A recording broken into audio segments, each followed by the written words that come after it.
You don't have an attention problem. You have a stimulation problem. And the scary part is, most people never realize it, because from the outside, it looks normal. You wake up, check your phone, watch a few videos, reply to messages, scroll during lunch, scroll before bed. Nothing seems wrong, but something strange is happening inside your brain. Things that used to feel interesting now feel boring. Books feel slow. Work feels exhausting. Learning feels painful. Even sitting alone with your own thoughts feels uncomfortable. And that's not an accident. It's a side effect. A side effect of living in a world where your brain is constantly being fed rewards it never evolved to handle. Your brain loves dopamine. Not because dopamine creates pleasure, because dopamine creates anticipation. It makes you want something, seek something, chase something. For thousands of years, that system helped humans survive. Food required effort. Relationships required effort. Skills required effort. The reward came after the work, but modern life flipped the equation. Now the reward comes first. Entertainment arrives instantly. Validation arrives instantly. Novelty arrives instantly. Your brain can experience hundreds of rewards before breakfast. And that's where the real problem begins. Because your brain is always adapting. What feels exciting today becomes normal tomorrow. The funny video, the viral post, the notification, the endless feed. Each one raises the baseline slightly higher. And slowly, without realizing it, ordinary life starts losing its color. Not because life became boring, because your brain became overstimulated. Think about the last time you tried to focus. Maybe you opened a document, started studying, tried reading a book, and within minutes, your hand reached for your phone, almost automatically, as if something inside you was resisting the task. Most people call this laziness, but that's not what's happening.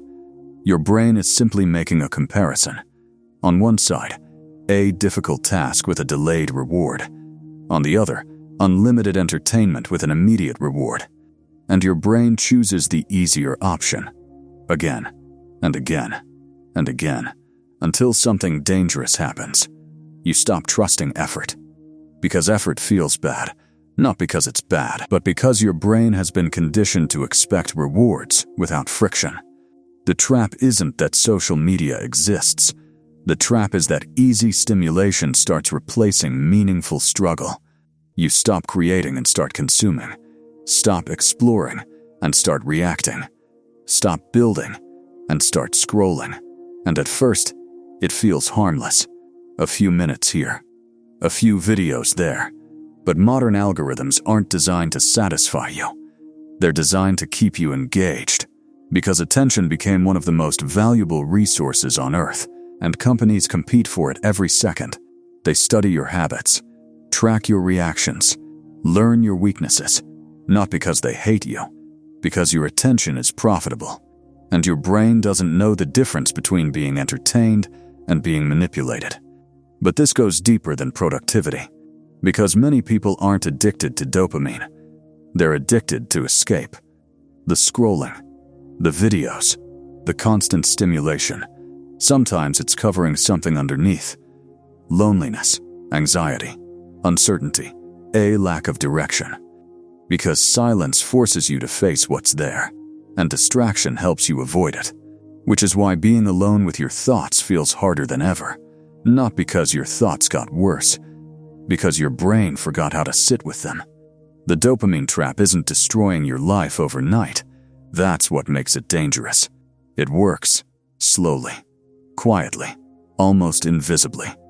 A few seconds of stimulation, repeated thousands of times, until difficult things begin to feel impossible, until focus feels unnatural, until patience feels painful, until real progress starts feeling less rewarding than endless distraction. And then one day, you wonder why your goals feel so far away, while your screen time keeps going up. Because the more easy pleasure your brain consumes, the harder meaningful achievement begins to feel. Not because you're weak, not because you're incapable, but because your brain adapts to the environment you give it.